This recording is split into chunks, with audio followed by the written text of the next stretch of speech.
Hola, soy Rosa Liarte y voy a explicar la unidad 3 titulada El agua para nivel primero de ESO. ¿Qué vamos a aprender en esta unidad? Pues ¿sabías que el 71% de la superficie terrestre está formada por agua? Pero en realidad la mayoría del agua se encuentra en mares y océanos, o sea, es agua salada. Además, la mayoría del agua dulce se encuentra en hielos o debajo de la tierra. Y el resto del agua dulce está en constante movimiento en el ciclo del agua, fluyendo de un lado a otro. Así que vamos a conocer al detalle todo esto. ¡Adentro vídeo! Para que comprendas mejor lo que te venía diciendo, tienes este gráfico de la distribución del agua de la Tierra. Y es que dentro del agua de la Tierra, el 97% se encuentra en océanos y el 3% en aguas subterráneas y glaciares. Y el 1% restante se encuentra en ríos y también distribuidos entre lagos y atmósfera, para que comprendas mejor cómo se distribuye el agua en el planeta Tierra. Y aquí te pongo otro esquema que también muestra la distribución del agua en la Tierra, como el agua dulce es tan solo esto y el resto es la distribución que hay en los océanos. Y dentro de este recuadro, lo que te venía explicando, está distribuida en glaciares, aguas subterráneas y dentro de todo esto el resto, como son aguas en la atmósfera, lagos de agua, humedad del suelo y la atmósfera, para que comprendas mejor que la mayoría del agua de la Tierra está en océanos y un pequeño porcentaje es agua dulce. Me gusta mucho esta imagen que hizo José Alberto Bermúdez porque nos muestra que el 97% del agua está en mares y océanos y forma parte también el agua subterránea, glaciares, atmósfera y ríos y lagos y la biosfera, el resto del porcentaje que estábamos hablando. Aquí lo vemos también en otras imágenes para comprenderlo mejor. En este primer apartado vamos a conocer el ciclo del agua. Seguro que ya te suena, pero vamos a hacer un repaso de él antes de comenzar todo el tema. El primer apartado que tenemos es la evaporación. En este caso, el agua lo que hace es evaporarse del mar y va del mar o de los océanos y se queda la sal, por lo que se evapora el agua dulce.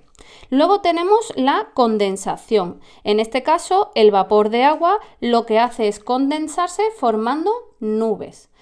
Estas nubes se mueven por el viento, que el viento sopla de tal forma que se va hacia la tierra o a zonas que también tienen más frío. ¿Qué hace este frío?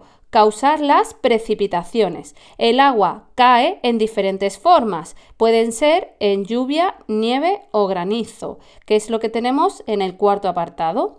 Luego ocurre la filtración, que es que el agua se filtra por la tierra, bajo la tierra o hacia el mar y va fluyendo hacia ríos o también llegará finalmente hasta el mar o los océanos. Y aquí ya lo que os venía diciendo, el resto de agua fluye en ríos o hacia el mar y océanos. Así tenemos constantemente un ciclo cerrado que se conoce como el ciclo del agua. Aquí tienes otra imagen del ciclo del agua. El momento de evaporación, donde se queda la sal y se evapora el agua dulce, condensación, y en este caso, cómo luego suceden las precipitaciones y se va filtrando el agua a aguas subterráneas que van también por ríos y finalmente el agua terminará desembocando en mares y océanos, o también puede ser que llueva en mares y océanos y el agua caiga directamente aquí. Pero para que veáis el ciclo del agua con otro dibujo. En el apartado 1.2 vamos a conocer las aguas subterráneas, que son el 30% del agua dulce que hay en la Tierra. Y es que, como ya os he venido diciendo, cuando llueve el agua se filtra hacia la tierra, que pasa por rocas porosas. ¿Y qué significan estas rocas? Que dejan pasar el agua hasta que llegan a rocas impermeables. Estas no dejan pasar el agua y de ahí el agua no va a pasar. Entre estas rocas se queda el agua y forma lo que se llaman acuíferos, que es cuando se queda el agua debajo de la tierra. ¿Qué sucede además de esto? El acuífero proporciona agua dulce, por lo que la gente cava pozos para extraer el agua de forma artificial o también termina saliendo de forma natural, que es lo que se conoce como un manantial. Aquí puedes ver ejemplo de lo que sería un acuífero, donde podemos ver el agua que se ha filtrado por rocas porosas y finalmente ha llegado hasta rocas impermeables donde se ha quedado el agua aquí debajo de la tierra en aguas subterráneas que, como ya os digo, se llama acuíferos. ¿Sabías que el 30% de las aguas dulces está congelada? O sea, es nieve. Así que vamos a conocerlo en nuestro apartado 2, los glaciares e icebergs. Y es que la mayoría de los glaciares se encuentran en las regiones polares como la Antártida o Groenlandia. Cuando los glaciares llegan al mar, algunos se rompen y forman icebergs, que se quedan flotando en el mar. Y aquí tenemos una imagen de un iceberg, y es que aunque lo veamos por fuera que parece pequeñito, la verdad que engaña porque son por debajo del agua enormes. Los icebergs, como ya os digo, son pedazos de hielo que van flotando en el mar cuando se han roto de un glaciar. Y aquí tenemos la imagen de un glaciar. En este caso, como puedes ver, es enorme y cuando se desprende un cacho de este glaciar se forma un iceberg, que vas a ver en la siguiente imagen. Tanto el agua como el viento producen un desgaste sobre la superficie terrestre y el litoral. Es lo que se conoce como erosión, que es lo que vamos a conocer ahora en nuestro punto 3. Y es que tanto ríos como mares causan erosión, habiendo 3 estados que vamos a conocer ahora. El primero, el desgaste. Aquí el agua desgasta las rocas y el suelo. Con el paso del tiempo va desgastando y este desgaste lo que va produciendo poco a poco es el transporte, porque el agua del río o del mar se van moviendo y mueven estas piezas de roca y el suelo, en este caso la arena, que se llama sedimentos. Luego finalmente sucede el tercer estado, que es el de sedimentación. El río o el mar dejan los sedimentos en diferentes sitios. Así, el desgaste y la erosión ocurren cuando los glaciares en las montañas se mueven, extrayendo piezas de roca en ellos, el viento mueve la arena y la tierra y esto suele pasar en los desiertos, por ejemplo, o la temperatura cambia haciendo que las rocas se rompan en trozos. Y es que hasta las plantas también causan erosión. ¿Por qué? Pues cuando crecen también pueden llegar a romper rocas, sus raíces, por ejemplo, pero normalmente también ayudan a mantener la tierra junta y previenen la erosión. Los seres humanos también causan erosión, donde veremos más adelante en otras unidades cómo es este caso. Pero para que veas que la erosión sucede constantemente, pues si aquí el viento, por ejemplo, erosiona la roca, transporta y finalmente lo deposita creando, en este caso, una duna. También lo hace, por ejemplo, el mar creando un acantilado indirectamente con el choque del agua de las olas en la roca y va desgastándola, creando aquí un desgaste que también va rompiendo hasta que se cae también la parte de arriba de la roca y va, por así decir, comiéndose la roca poco a poco con la erosión. Aquí tenemos imágenes del paisaje que nos deja la erosión.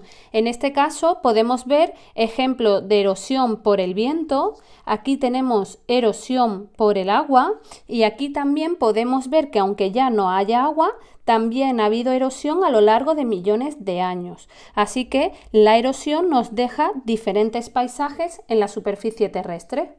Hasta aquí tienes que realizar un dibujo sobre el ciclo del agua en tu libreta, nombrando las diferentes partes del ciclo del agua y finalmente también tomar apuntes de todo lo visto hasta hoy en la libreta. Un río es una corriente de agua natural que fluye por un cauce. En nuestro punto 4 vamos a conocer todas las partes de un río. Y es que por donde discurre un río se conoce como cuenca, es por donde va el agua de un río.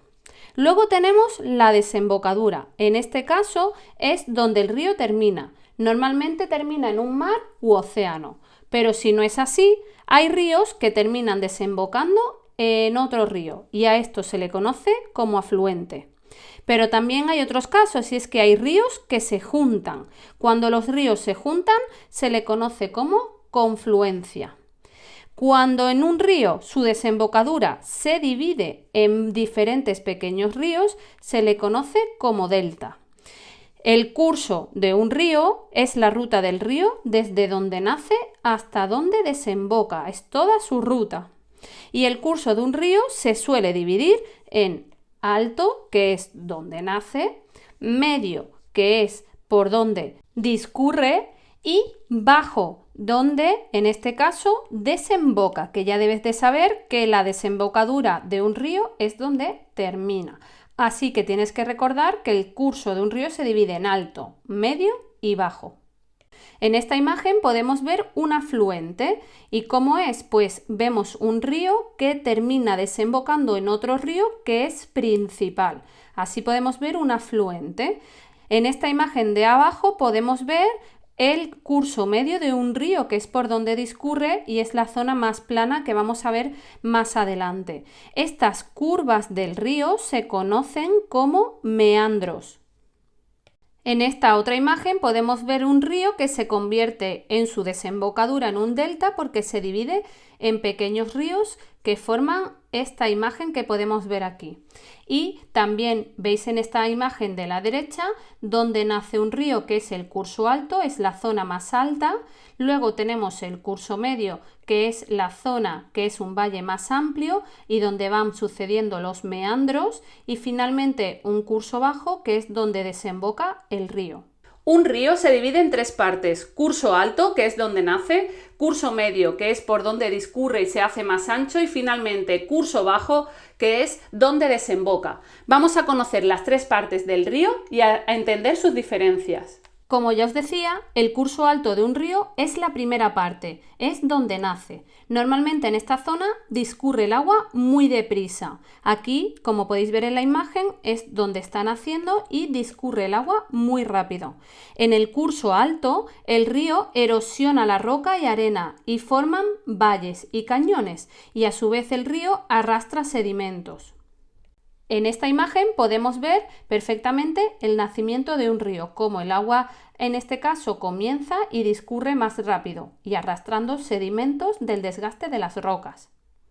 Y es que a veces en el comienzo de un río se dan grandes cascadas y el ser humano aprovecha esto para construir estaciones hidráulicas que generan electricidad, usando la fuerza de la caída del agua, que mueve unas turbinas, y esto hace que se genere la electricidad, como os venía diciendo. Para que la caída del agua sea mucho más grande, se construyen presas que crean lagos artificiales llamados embalses.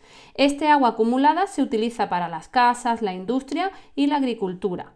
Además, las presas también sirven para controlar el curso del río y así prevenir riadas o que se seque. De esta forma se controla el caudal del río, que es la cantidad de agua que lleva. Como podéis ver aquí en imágenes, pues tenemos la construcción de, en este caso, estaciones hidráulicas que se hacen construyendo grandes presas, y aquí el agua queda estancada, en este caso, para cuando quieran abrir las compuertas, cae por aquí, mueve las turbinas y genera electricidad. Y de esta forma también se controla el cauce del río.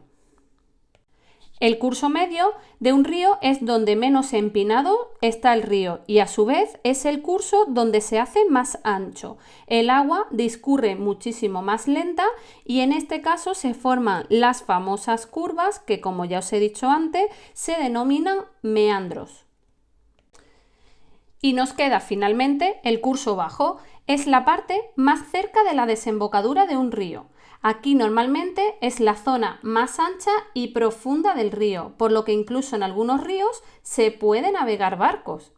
Esta zona suele ser inundable y a su vez la zona más tranquila, ya que el agua discurre lentamente. Aquí se acumulan todos los sedimentos arrastrados por el agua a lo largo del cauce del río y lo que hace que se formen tierras fértiles donde se puede cultivar. En los deltas, el río se divide en numerosos canales, como te conté anteriormente, y la zona donde se mezcla el agua dulce del río con el agua salada del mar se le llama estuario. Aquí tienes una imagen de un estuario donde el río ha desembocado en el mar, pero en este caso se mezcla el agua dulce con el agua salada. Los mares y océanos son los que contienen la mayoría de agua de la Tierra. Vamos a conocerlos en nuestro punto 5. Y es que, como bien sabes, mares y océanos tienen agua salada. La cantidad de sal que contenga el agua dependerá de la temperatura. Así que, si hace calor, más agua se evapora, por lo que hay mayor concentración de sal en el agua. La sal no sé si lo sabes, pero hace que flotes, por lo que en los mares que hay muchísima sal, flotarás muchísimo, pero a su vez también hará que haya poca vida en ellos. Es el caso del Mar Muerto que tenemos en esta imagen, donde hay gran cantidad de sal, pero a su vez poca vida en esta mar, que es lo que ha llevado a que se conozca como Mar Muerto. Aquí tenéis más imágenes de lo que os venía contando del Mar Muerto, que tiene gran cantidad de sal y que incluso flota, y como podéis ver aquí en esta imagen, esta mujer está leyendo en el mar flotando totalmente. Esto es debido a la gran cantidad de sal que tiene el mar. Y vamos a terminar con corrientes y olas, y es que la corriente de los océanos son movimientos de agua. Pueden ser frías o calientes, según la zona de donde vengan. Esto hace que también gradúen el clima de la zona, que lo veremos en los siguientes temas. El viento produce olas en la superficie del agua, que parecen movimientos del agua, pero realmente las olas son movimientos circulares dentro del agua, producidos por el viento. Y las olas causan a su vez erosión en la costa, donde los sedimentos depositados en su final forman las playas de arena como las conocemos. Cada día la marea sube y baja, y esto es debido por la atracción de la gravedad de la Luna. En este esquema puedes ver las mareas y cómo influye la Luna en las mareas, pues cuando tenemos luna nueva o luna llena se produce la mayor subida o bajada de las mareas, hay mayor diferencia. Como podéis ver aquí también en esta imagen, la luna atrae las mareas y lo que hace es que suban o bajen. También cambiará el horario de las mareas dependiendo en la situación en que luna estemos. Aquí puedes ver un ejemplo de la subida y bajada de marea de la misma playa. Puedes ver aquí que la marea está alta y sin embargo a otra hora en la misma playa la marea está baja, para que veas lo importante que es la atracción de la Luna sobre la Tierra y cómo influye en este caso en las mareas. Y en esta imagen de la playa de las Catedrales de Galicia podemos ver claramente, además de la marea baja en esta foto, también cómo la erosión del agua ha hecho la forma de esta playa tan particular. Y nuevamente aquí tenemos más imágenes de cómo sube y baja la marea en el mismo lugar, en el mismo día se producen estas diferentes imágenes, donde puede ir gente andando o precisamente luego también gente en kayak. Aquí puedes ver una imagen de una ola que, como ya te he dicho anteriormente, son producidas por el viento. Realiza este mapa conceptual de la unidad en tu libreta, donde vas a ver todos los apartados que hemos visto a lo largo de este vídeo, y realiza dibujos alrededor del mapa conceptual para que quede más completo y recuerdes mejor todos los contenidos que hemos visto.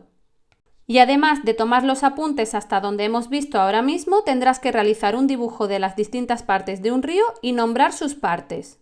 Para la fecha que indique, tienes que realizar una entrada en tu blog hablando sobre los 12 apóstoles de Australia o sobre la playa de las Catedrales en Galicia. Recuerda adjuntar imágenes a tu entrada y mencionar siempre las fuentes de donde extraigas la información y las imágenes. Finalmente, recuerda que tienes que recoger las palabras del glosario en tu libreta y corregiremos todas las palabras en clase. Y con todo esto, espero que hayas aprendido sobre el agua y nos vemos en la siguiente unidad. ¡Adiós!